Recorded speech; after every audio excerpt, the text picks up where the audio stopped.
So the question is, how do I educate people about the value of digital marketing? I think that's really our whole sales approach, I guess, if you will.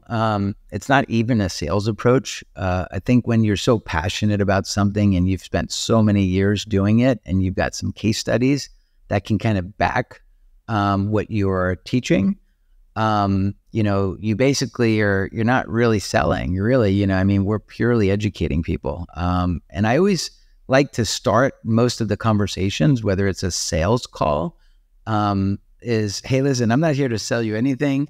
You had reached out to us. You raised your hand. You're interested in learning a little bit more about how we might be able to help you with your digital marketing. We're going to spend an hour on this call. I came prepared. I've got a bunch of different tabs open. We're going to go through your website. We're going to look at a couple competitors. But at the end of the day, not here to sell you anything. I'm purely educating you.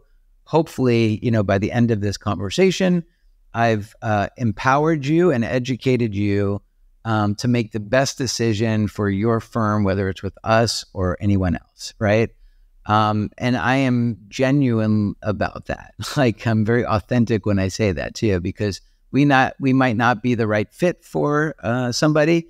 We might not be within the budget for somebody, but that's still not going to stop me from educating people, right? That's the whole reason why I wrote my books, was to basically educate people and share my passion with those that, might need it.